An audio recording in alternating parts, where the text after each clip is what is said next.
Oi pessoal, paz do Senhor para vocês.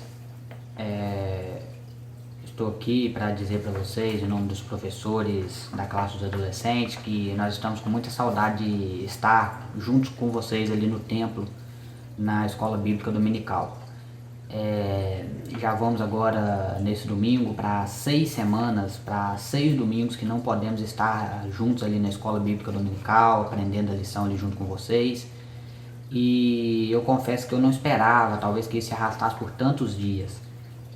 Até por isso a gente não estava fazendo a gravação das lições da nossa escola bíblica dominical, da nossa lição desse trimestre. Pelo menos da minha parte, porque eu não imaginei que isso ia se arrastar por tantos dias. A gente sempre estava muito otimista durante as semanas, os dias iam passando, e a gente sempre muito otimista de que as coisas iam voltar ao normal o quanto antes. Mas agora, como vai se arrastando aí por muitos dias essa questão da pandemia e a gente não está podendo reunir ali no templo, então nós conversando com os nossos líderes do departamento infantil e também com os nossos professores dos adolescentes, nós entendemos que seria bom nós fazermos a gravação das nossas lições para que vocês não ficassem prejudicados, perdendo aí esses temas tão importantes que se passariam nesse trimestre. Esse domingo agora, domingo próximo, ele seria o domingo que nós estaríamos estudando ali a lição de número 4 desse trimestre, que é a nossa lição desse trimestre, do segundo trimestre de 2020, e nós não podemos estudar nenhuma lição dela devido a essa questão da pandemia. E se nada disso tivesse acontecido, nós estaríamos estudando agora a lição de número 4. Por isso eu decidi gravar esse vídeo seguindo essa linha, e vou passar com vocês aqui hoje a lição de número 4. A gente vai estar conversando aí, eu e os outros professores, para a gente ver o que a gente faz com as outras lições que foram perdidas. Se a gente faz as gravações das aulas também, disponibiliza aí para vocês, para não ficar nenhum tema perdido, porque esses temas desse trimestre são bem importantes. A gente não gostaria que vocês perdessem nenhum tema. Mas então, entrando no tema da lição, a lição de número 4, como eu falei, o título dela é Eu Devo Ser Assim? Essas lições desse trimestre, na realidade, elas nos falam sobre a família cristã. Eu não me lembro se vocês chegaram a pegar essa lição. A minha aqui, que é de professor, a capa dela é essa aqui. Eu não sei se vocês chegaram a pegar essa lição antes de começar essa pandemia. Não sei se já tinham passado aí para vocês, para todos os alunos. Se vocês tiverem pegado as lições, eu gostaria que vocês acompanhassem. Caso vocês não tenham pegado, prestem bastante atenção nas leituras e vocês vão conseguir entender também. Se alguém tiver pegado a lição, vocês vão ver aí que o texto bíblico base para essa lição de número 4, ele está lá em Gálatas, capítulo 5, versículo 16 ao 26. Eu vou ler aqui, porque o texto não é muito grande não, apesar de ter vários versículos. Eu vou ler rapidinho aqui, para também o vídeo não ficar muito grande, mas esse texto é muito importante a leitura dele, porque a gente vai precisar bastante desse texto para entender melhor a lição. Diz assim, Gálatas 5, 16 ao 26. Digo, porém, andai em espírito, e não cumprireis a concupiscência da carne, porque a carne cobiça contra o espírito, e o espírito contra a carne, e estes opõem-se um ao outro, para que não façais o que quereis. Mas se sois guiados pelo espírito, não estáis debaixo da lei, porque as obras da carne são conhecidas, as quais são adultério, prostituição, impureza, lascívia, idolatria, feitiçaria, inimizades, porfias, emulações, iras, pelejas, dissensões, heresias, invejas, homicídios, bebedices, glutonarias e coisas semelhantes a estas, acerca das quais vos declaro, como já antes vos disse, que os que cometem tais coisas não herdarão o reino de Deus. Mas o fruto do Espírito é amor, gozo, paz, longanimidade, benignidade, bondade, fé, mansidão, temperança. Contra estas coisas não há lei. E os que são de Cristo crucificaram a carne com as suas paixões e concupiscências. Se vivermos em espírito, andemos também em espírito. Não sejamos cobiçosos de vanglórias, irritando-nos uns aos outros, invejando-nos uns aos outros. Amém. Esse texto ele vai nos falar sobre as obras da carne e os frutos do espírito. Basicamente é o tema central dessa lição que nós vamos estudar a partir de agora. O nosso texto em destaque, que é o nosso texto áureo, ele está baseado no versículo 16 do capítulo 5 de Gálatas. E aqui na nossa lição ele diz assim: quero dizer a vocês o seguinte: deixem que o Espírito de Deus dirija a vida de vocês e não obedeçam aos desejos da natureza humana. A introdução da nossa lição, ela diz assim: você já se encontrou em uma situação na qual deveria tomar uma decisão e dentro de você se ouvia duas vozes, cada uma dizendo o que fazer? Às vezes nos deparamos com essas situações, onde somos confrontados a tomar decisões de grandes consequências. Uma pode nos levar para o caminho da vida e da felicidade. A outra pode nos levar para o caminho de morte e tristeza. Vejamos o que a Bíblia nos diz a respeito desse conflito internalizado e de como podemos agir quando nos encontrarmos em situações desse tipo. O comentarista vai destacar aqui acerca dessas duas vozes que nós temos interiormente, e nós sabemos que essas vozes é o conflito da carne contra o espírito, conforme o texto bíblico que foi lido aqui. Ele ilustra bem as obras da carne e os frutos do espírito. Nós sabemos que a carne ela tende a puxar para o pecado e o espírito tende a puxar para fazermos a vontade de Deus, tende a nos levar a obedecer a Bíblia e obedecer à vontade de Deus. O primeiro ponto, ele diz o seguinte: toda pessoa é má? É uma pergunta. O comentarista pergunta se toda pessoa é má. Vamos entender. Deus fez o homem conforme a sua imagem e semelhança, e tudo o que Deus faz é bom. Porém, e ainda no Éden, o homem se deixou seduzir pelo pecado, e a sua natureza foi integralmente corrompida. O ser humano passou a ser dirigido não pelo desejo colocado por Deus em seu coração, mas pela má natureza humana, que faz tudo o que é contrário ao Espírito Divino. Então, aqui o comentarista vai falar sobre a origem do pecado, né? Nós vemos que Deus, quando ele cria o homem, quando ele cria Adão, cria Eva, coloca eles ali no jardim, Deus tinha um plano perfeito para o homem e para a mulher. Deus criou o homem para ser bom, Deus criou uma criatura boa, Deus não criou uma criatura má. Porém, o homem, na sua tentativa de ser melhor, na sua tentativa talvez de seguir os seus próprios padrões, de ser como Deus, o homem acaba desobedecendo a ordem de Deus de não comer do fruto da ciência do bem e do mal, conforme Deus havia lhes ordenado que não comessem, e o homem agora peca. E através do pecado do homem, o homem passa agora a viver não mais única e exclusivamente pela vontade de Deus, mas ele passa agora a viver, ele passa a ser controlado pela sua má natureza, pela má natureza humana, que o comentarista diz aqui. E essa natureza, ela faz tudo aquilo que é contrário à vontade de Deus, à vontade do Espírito Santo. Então nós vemos aqui, Deus não criou o homem mau, Deus não criou um ser mau, Deus criou um ser bom, porém o homem, através do pecado, ele acabou se corrompendo. Ao ser guiado por sua própria natureza, o homem vive uma vida de egoísmo, onde só interessa a realização dos seus próprios desejos e vontades. Agora, o homem que foi criado perfeito por Deus, depois de pecar, ele começa a viver uma vida agora em que ele só se preocupa, só se interessa com a realização dos seus próprios desejos e vontades. Mas será que isso gerou algum problema para a nossa família? O comentarista faz essa pergunta. E logo ele mesmo já responde: certamente, com certeza. Já percebeu como adolescentes brigam entre si para ganhar a preferência dos pais, ou dos professores, ou de outra hierarquia? Isso é pela natureza que o homem passou a seguir depois do pecado lá no jardim. Depois do pecado, o homem passa a viver uma vida de egoísmo, onde ele só se interessa à realização de seus próprios desejos e vontades. O homem agora tem sede de ser importante.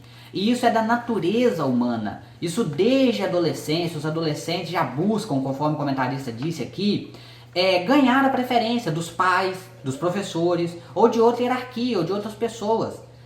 Como se entregam aos mais diversos métodos para se dar bem à custa dos outros colegas? Mais uma pergunta. Isso é outra coisa que talvez as pessoas fazem na fase da adolescência. Eles buscam ser aceitos pela sociedade, acabam entrando em caminhos que não deveriam entrar, somente para ter aquela sensação de ser importante, de ser aceito pelo grupo. Isso é da natureza humana. Isso me faz lembrar uma história que cabe neste caso: Esaú e Jacó. E agora o comentarista ele vai contar para nós aqui uma história que basicamente envolve essa questão aí, uma briga familiar por causa do egoísmo, por causa da sede de ser importante, por causa da sede de ser reconhecido pelo pai, pela família, com o objetivo de se darem bem em detrimento do outro. Esses dois irmãos causaram uma enorme briga familiar, que os fez se distanciar por longos anos. Eu imagino que vocês já conheçam bem essa história de Esaú e Jacó, mas o que aconteceu? Esaú e Jacó, eles eram filhos de Isaac, que era filho de Abraão. Esaú e Jacó, eles eram gêmeos. Eles nasceram de Rebeca, e Esaú, ele nasceu primeiro, ele saiu primeiro do que Jacó. E por causa disso, ele foi o primogênito. E desde o início de tudo, desde o início do nascimento de Esaú e de Jacó, Jacó ele procura, de alguma maneira, pegar os privilégios do seu irmão Esaú. Porque naquela época o filho mais velho, o filho primogênito, ele tinha alguns privilégios, ele tinha alguns benefícios. E Jacó, não aceitando que o seu irmão Esaú era o primogênito, ele fica de alguma maneira ali tentando pegar a primogenitura do seu irmão. Até que um certo dia ele consegue trocar, Esaú ele aceita trocar a sua primogenitura por um prato de sopa. Se vocês quiserem entender melhor a história, leiam ali o livro de Gênesis, ali bem entre os capítulos 20 ao capítulo 30, que vocês vão encontrar ali a história de Esaú e Jacó. Mas só resumindo mesmo, eles geraram a partir daí uma briga familiar muito grande. E quando Isaac estava bem velho, já bem adiantado em idade, já próximo de sua morte, ele decide chamar o seu filho Esaú para que pudesse o abençoar antes da sua morte. E isso era uma coisa muito importante para as famílias daquela época, receber a bênção do pai. E Jacó, juntamente com a sua mãe Rebeca, eles conseguem enganar Isaac e fazem com que Isaac abençoe Jacó em vez de abençoar Esaú. Isso gera uma briga familiar tão grande que Jacó ele se vê obrigado a fugir ali da sua cidade, do meio da sua família, para uma outra terra, para uma outra cidade, para evitar uma briga talvez muito maior com seu irmão Esaú. E para evitar talvez que Esaú viesse tirar até a sua vida, por causa daquela situação. E tudo isso pelo egoísmo, pelo desejo de ser importante, pelo desejo de ser lembrado pelo seu pai. Interessante pensar que os filhos de Esaú e Jacó cresceram presenciando essa divisão familiar e certamente foram influenciados por tal relação. E o comentarista destaca um ponto aqui interessante, que a família de Esaú e de Jacó ficaram no meio de tudo isso.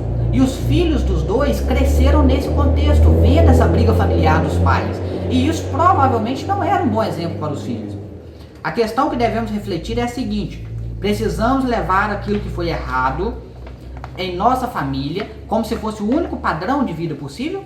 E aqui o comentarista deixa aqui uma pergunta bem importante para nós. Quando nós vemos um erro no meio da nossa família, nós precisamos continuar cometendo esse erro? É igual essa briga familiar de Esaú e de Jacó. Será que os filhos precisavam levar isso adiante? Precisavam continuar essa briga? Certamente não, eles poderiam viver de uma forma diferente. O comentarista aqui, com isso ele não quer ensinar os filhos a ser desobedientes aos pais. Não, muito pelo contrário, nós devemos obedecer aos nossos pais. Mas os erros que a nossa família comete, de acordo com a palavra de Deus, nós não precisamos cometer os mesmos erros, só porque os nossos pais cometem, entende? Não podemos esquecer que o melhor padrão de família é viver o padrão de Deus. Afinal, não é Ele o seu Criador? Mas não se engane, para vivermos uma vida de acordo com os padrões de Deus, enfrentaremos diariamente uma luta contra os nossos próprios desejos. O homem de hoje vive distante da vontade do Pai, pela qual Ele quer que cada ser humano ame o seu próximo como a si mesmo, conforme nos ensinou Jesus em seu Evangelho. Que isto esteja em nosso coração, formando a base sólida para a nossa família. Quando seus pais ou seus irmãos precisam de você, há disposição de sua parte para ajudar? Ou você se deixa levar pelo egoísmo humano? Então, Nós aprendemos aqui que a natureza humana ela tende a ser uma natureza egoísta e voltada a buscar somente os seus desejos e vontades. Mas a vontade de Deus não é que nós vivamos assim. A vontade de Deus é que nós vivamos em união com o nosso próximo, que nós vivamos em harmonia e que tenhamos sempre amor ao próximo, assim como nos ensinou Jesus. E aqui o comentarista deixa um conselho para os adolescentes em forma de uma pergunta. E vamos refletir nisso aqui. Quando seus pais ou seus irmãos precisam de você, há disposição de sua parte para ajudar? Você está disposto a ajudar? A obedecer? Ou você se deixa levar pelo egoísmo humano? Ou você se deixa levar pela natureza humana de querer fazer somente as suas vontades, seus desejos? Vamos refletir nisso aqui. Segundo ponto, você não está sozinho. Agora vamos ver o que nós precisamos fazer para viver uma vida conforme a vontade de Deus e não conforme a nossa natureza. Vamos lá. Viver conforme a vontade de Deus não é tarefa fácil, pois temos que diariamente abrir mão de nossa natureza humana, dizendo não aos desejos e paixões mundanas. Então, o comentarista destaca aqui mais uma vez sobre a natureza humana. Conforme nós aprendemos aqui no primeiro ponto, a natureza humana ela tende a ser egoísta, a puxar somente para suas próprias vontades e desejos. E não é fácil, muitas vezes, abrir mão disso, porque está na nossa natureza. Por vezes pode nos parecer uma tarefa impossível, e realmente pode parecer impossível, mas na verdade não é. Isso porque não estamos sozinhos nessa luta. Nós temos uma ajuda para lutar contra a nossa natureza. Nós não conseguiríamos lutar sozinhos. O apóstolo Paulo, missionário experiente no serviço ao Senhor, também experimentou esse tipo de dificuldade. Vamos ver o que Paulo falou. Eu não entendo o que faço, pois não faço o que eu gostaria de fazer. Pelo contrário, faço justamente aquilo que odeio. Romanos capítulo 7, versículo 15. Esse texto aqui ele é muito conhecido porque Paulo ele vai dizer aqui que o bem que ele deseja fazer, ele não consegue fazer. Mas o mal que ele não gostaria de fazer, ele faz com facilidade. Por quê? Por causa da natureza. E mesmo Paulo, que foi um dos maiores apóstolos da história da Bíblia Sagrada, teve essa dificuldade. Então com a gente não vai ser diferente. Nós também temos essa dificuldade de fazer o que é certo. E temos a facilidade de fazer o que não é certo. Isso está na natureza humana. Mas como que nós conseguimos controlar isso? Como que nós conseguimos levar uma vida em conformidade com a vontade de Deus? Não cometendo esse tipo de erro. Somente com a ajuda do Espírito Santo. Conforme nós vamos ver aqui mais à frente. Esta confissão do apóstolo nos ajuda a entender que tal realidade acontece com todos os crentes, sem distinção. Então, isso quer dizer que estamos sozinhos nesta inclinação para o pecado? Não, de maneira nenhuma. O comentarista faz uma pergunta. Com essa afirmação do apóstolo Paulo, que ele não consegue fazer o bem que ele quer, mas faz o mal que ele não quer, isso significa que nós estamos sozinhos na luta contra o pecado? Por isso que nós não conseguimos vencer? De maneira nenhuma, nós não estamos sozinhos. O próprio Jesus, agora o comentarista vai dizer aqui em João, capítulo 14, versículo 16, Jesus nos garantiu que Deus nos enviou o Espírito Santo para ser o nosso auxiliador, ficando para sempre ao nosso lado. Quando Jesus estava aqui na terra, ele próprio disse, rogarei ao Pai que lhes envie um Consolador para ficar com vocês. Por isso, sempre em que nos encontrarmos em uma situação de perigo, onde a nossa natureza parece falar mais alto, devemos pedir socorro ao Espírito Santo, para permanecermos fazendo a vontade de Deus. Por isso, o apóstolo Paulo também comemora, nos ensinando que há esperança em Cristo Jesus. Que Deus seja louvado, pois Ele fará isso por meio do nosso Senhor Jesus Cristo. Então nós aprendemos que a única maneira de nós conseguirmos resistir à nossa natureza é através da ajuda do Espírito Santo de Deus. Nós precisamos constantemente estar buscando socorro do Espírito Santo.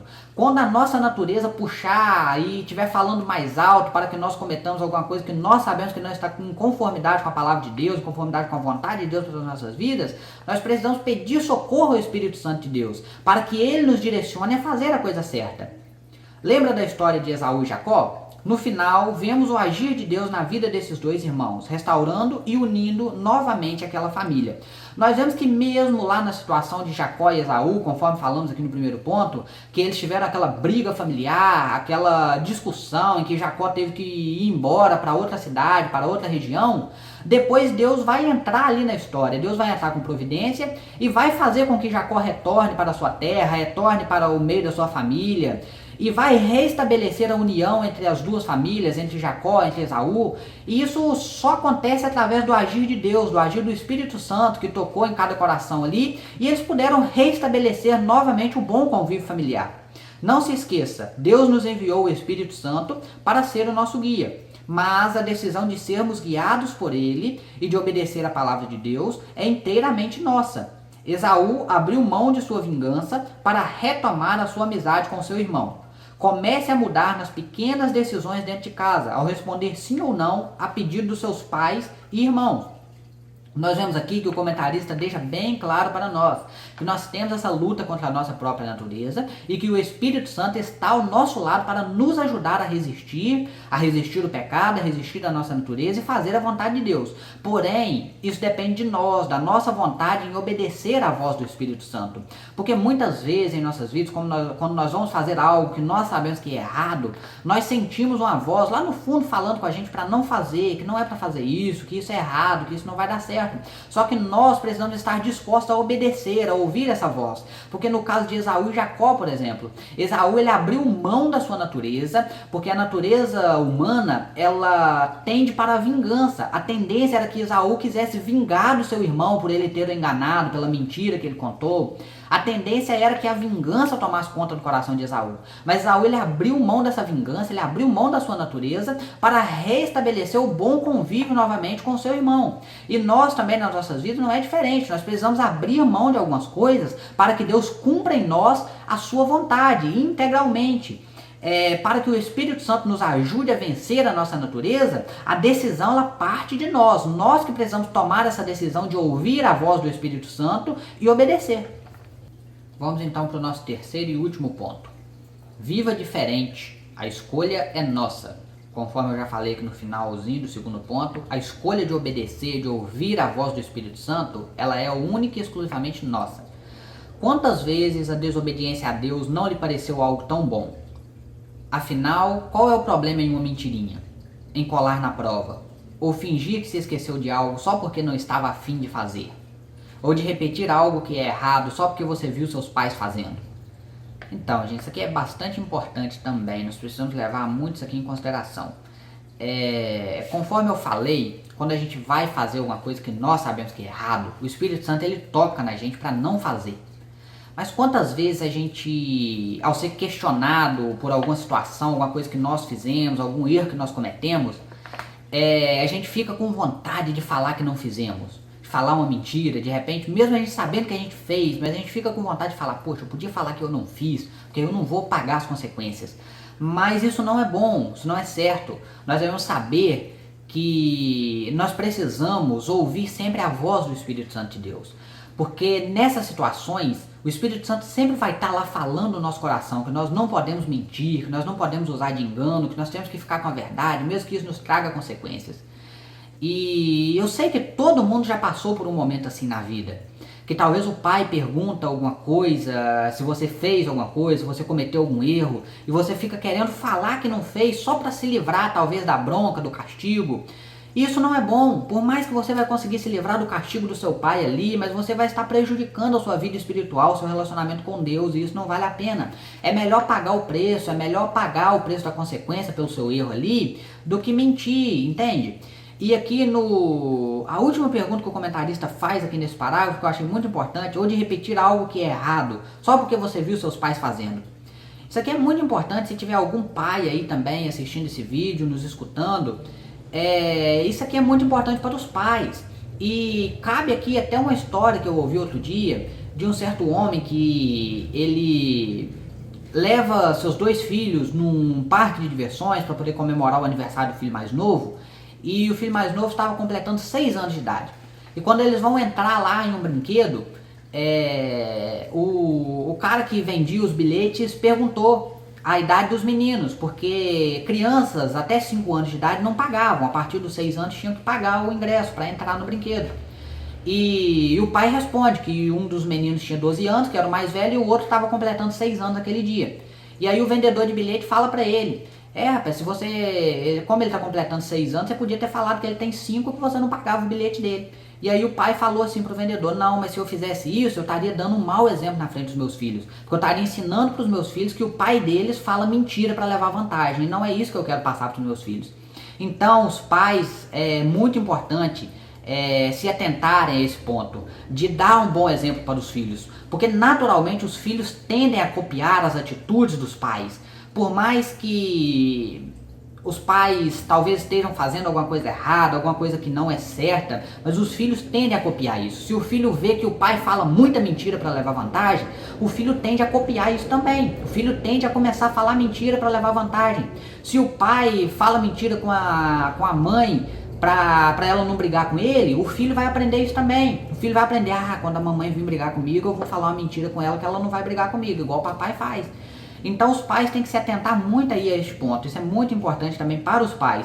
E aos filhos, fica o conselho. Por mais que você vê uma atitude dos seus pais e você sabe que aquela atitude é errada, mas você sabe que eles fazem, mas você não precisa copiar isso. Você não precisa ter a mesma atitude, você sabendo que é errado. Porque você tem o Espírito Santo de Deus na sua vida. E o agir do Espírito Santo na nossa vida, ele é individual e cabe a nós ouvir ou não a voz do Espírito. Paulo escreve em uma de suas cartas, como vimos, contando sobre a luta entre fazer o bem e o mal. Como nós já falamos aqui, Paulo ele disse lá em Romanos que o bem que ele gostaria de fazer, muitas vezes ele não conseguia fazer. Mas o mal que ele não queria fazer, ele fazia com facilidade. Era a luta da carne contra o espírito. Sabemos que não é tão fácil quanto parece viver a vida fazendo o bem, mas temos o auxílio do Espírito Santo para nos ajudar. Conforme eu já falei, não é fácil, mas nós temos o Espírito Santo que sempre toca em nosso coração, nós precisamos ouvir. O que não podemos é nos enganar. Podemos enganar os nossos professores, os nossos pais, os amigos e até nós mesmos. Mas a Deus, aquele que conhece o nosso coração e sabe das nossas verdadeiras intenções, jamais enganaremos. Conforme eu já falei aqui, você talvez vai contar uma mentira para os seus pais, para os seus amigos, para o seu professor lá na escola, talvez você vai até conseguir enganar eles. Talvez você vai até levar uma vantagem lá em primeiro momento. Mas a Deus ninguém engana, Deus ele está vendo tudo. E uma hora ou outra você vai pagar o preço pelaquela mentira. Porque como existe o ditado popular aí que diz que a mentira ela tem perna curta. E realmente chega um tempo que a mentira ela fica insustentável. E é mais fácil você explicar uma verdade do que você justificar uma mentira. Se você falou a verdade, você consegue explicar. Olha, eu cometi um erro, realmente eu cometi, me desculpa. Agora se você fala uma mentira, não, eu não fiz isso. E depois as pessoas, seus pais, professores, descobrem que você fez aquilo. É muito difícil, como que você vai justificar que você além de ter cometido um erro, você ainda mentiu? Foram 2 erros, então é muito complicado. Podemos sim buscar uma vida verdadeira e sob a direção da vontade de Deus, pois não precisamos viver reproduzindo os erros que vemos em nossa família e em nós mesmos. Deus nos chamou a viver a vida em família conforme a sua vontade, afinal de contas a escolha é nossa. Irmãos, e aí o comentarista conclui esse ponto falando uma coisa muito interessante aqui para nós. Nós não precisamos copiar os erros que nós vemos na nossa família, conforme eu já falei. Se você vê que os seus pais, que os seus familiares cometem um erro, você não precisa copiar aquele erro. A família é uma instituição criada por Deus. Deus é quem criou a família. E Deus tem um propósito muito lindo para realizar através das famílias. Porém, algumas famílias cometem alguns erros e acabam dando maus exemplos, talvez para os filhos. Exemplos estes que não podem ser seguidos, exemplos estes que nós precisamos evitar. Conforme eu já falei aqui, se você tem algum exemplo lá na sua família, eu falo por experiência própria que eu tenho na minha, não dos meus pais, mas de outros familiares, que talvez são pessoas que gostam muito de falar uma mentirinha, entendeu? De falar alguma coisa que a gente sabe que não condiz com a verdade. E a gente não pode pegar isso como exemplo, como quando você vê lá um tio seu, ou um familiar, um primo, que faz coisas lá, desobedece os pais, desobedece os mais velhos, entendeu? Faz o que quer, vive de acordo com a sua vontade. Você não pode levar isso em consideração. Eu vivi isso durante a minha infância. Às vezes eu via alguns primos meus que não obedeciam os pais conforme eu tentava obedecer. E às vezes a gente fica assim, poxa, a pessoa tá lá, não obedece o pai dele, não obedece a mãe dele, parece que é tão melhor, parece que ele faz o que ele quer, faz o que ele dá vontade. E às vezes a gente fica assim, tentando copiar aquilo também, mas isso não é bom para a nossa vida. Nós precisamos viver de acordo com os princípios da palavra de Deus. Nós precisamos ouvir a voz do Espírito Santo, porque nós somos diferentes, nós somos separados. Nós não precisamos e não podemos copiar os maus exemplos que nós vemos no meio da nossa família. Mesmo sabendo que a família é uma instituição divina, criada por Deus, nós sabemos que o inimigo ele trabalha muito forte para destruir as famílias. E por causa disso que nós precisamos nos policiar quanto a isso. A conclusão da nossa lição, agora para encerrar. Apesar da natureza humana se colocar contrária à vontade de Deus, Ele nos enviou o Espírito Santo, pelo qual podemos viver uma vida diferente, seguindo a vontade divina. Não se deixe levar pela natureza humana, mas se coloque em submissão à vontade de Deus. Amém. Então, aqui nós encerramos essa nossa lição de número 4. Eu fico um pouco triste de não poder estar junto com vocês, de não podermos estarmos reunidos ali no templo, passando juntos ali a lição. Mas, em contrapartida, também fico feliz em poder gravar esse vídeo aqui, passando essa lição tão importante para vocês. Eu espero que vocês tenham gostado. Se tiver alguma dúvida, tenha ficado alguma dúvida aqui em relação à lição, pode nos procurar aí nas redes sociais, pode mandar mensagem aí no WhatsApp, que nós vamos estar à disposição para tirar todas as dúvidas. E enquanto não voltamos à normalidade, podemos reunir ali no templo novamente. E quando voltar à normalidade, eu espero contar com todos vocês juntos ali com a gente. Enquanto não voltamos a essa normalidade, nós estaremos aqui gravando as lições para vocês que vocês não percam nada, tá bom? Um abraço a todos os nossos alunos, um abraço a todos os irmãos que vão estar assistindo esse vídeo. E eu espero quanto antes poder estar reunidos com todos vocês novamente ali no templo. A paz do Senhor para todos.